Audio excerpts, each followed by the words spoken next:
We've talked a little bit about Joel Blomqvist. We've talked a little bit about Sergei Murashov. We obviously talked about the trade of Alex Nedeljkovic. We've talked about Arturs Silovs, but the guy that's at the front of the line is the guy that's been at the front of the line for the last 6-7 seasons, and that is Tristan Jarry. So I want to know, what is more likely to happen to Tristan Jarry this season? Is it more likely that he gets traded, or is it more likely that he finishes 2025-26 with above a 910 save percentage? 910. I feel like a lot of goalies are dropping in save percentages. Overall, the numbers have gone down a little bit. There is that upper class every year that's around 920, but yeah, the number of players above 910 has gotten a lot lower. Yeah, I'd go with the first one. Without even completely remembering what it is, just because I'm so blown away by 910. Traded. Yeah.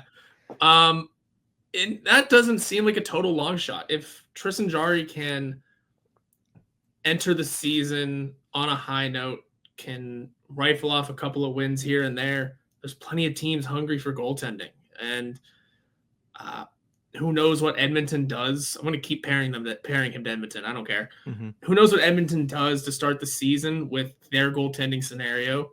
Maybe they need a name like Jarry in there, where if Jarry's starting off well, hey, he's playing really well. Here's a draft pick. Here's a couple pieces just to get a new starter in there, because I also have extremely high hopes and expectations for the trio of Silovs, Blomqvist, and Murashov. One of those three absolutely is going to hit in the NHL at the NHL level. So I think a trade involving Jarry would be the right move for the Penguins. It's just a matter of when and where. He's got to start off the season hot, though.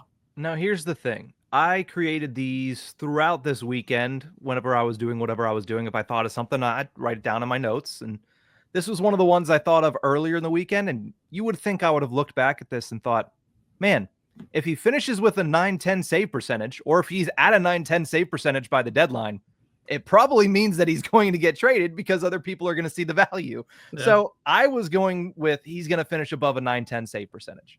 And I know that right now that kind of seems outlandish because over the last 3 seasons, he has not been able to reach that. I mean, it's been 3 full years since he's had a 910.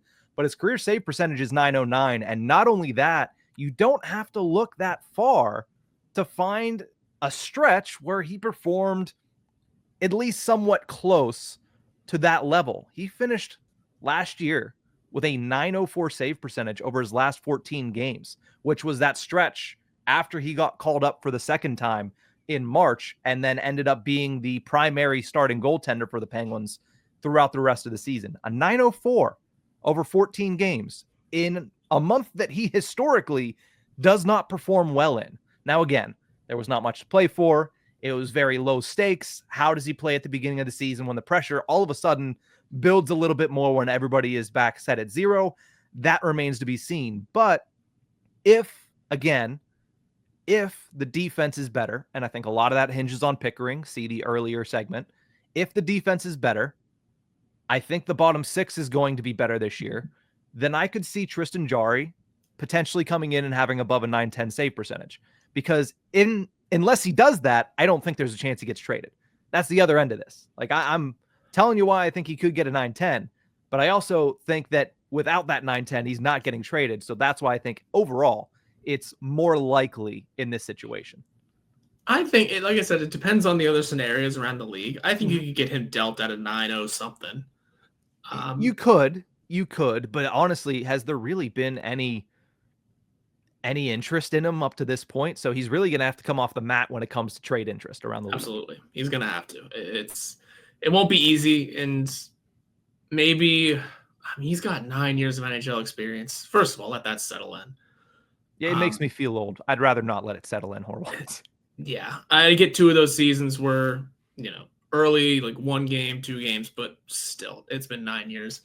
No, I do still think it's possible that he can come in, play well, and because, again, the Penguins' goal, let's not say the Penguins' goal this season is to lose, but a big portion of this Penguins season very much could be the shooting for Gavin McKenna. And If you have a goalie that's playing well, playing with a 9-10, like you say, trades are likely. So really both of these is possible if he comes in hot, puts up that 9-10, and then gets dealt. But I still think it's possible that he can get dealt with something under, especially if goal scoring is up again this year. It also depends on the league trends. There's all kinds of things that go into it. I just feel teams are going to need a goalie. Tristan Jarry is a 2-time All-Star and has a pedigree of a 151 and 97 and 31 career record. That sounds decent. Yeah.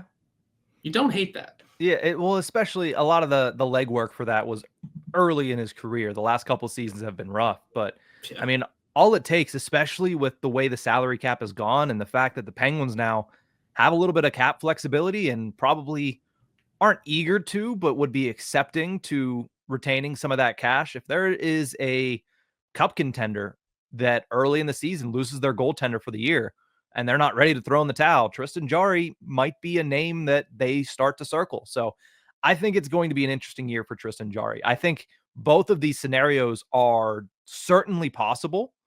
And I think if one happens, which is the 9-10, that he's certainly going to end up getting traded, especially later in the season, once you kind of have more answers as to what is Joel Blomqvist and how ready is he. And the same goes for Sergei Murashov. So it'll be an interesting year for the Penguins in net, as it typically is for this organization.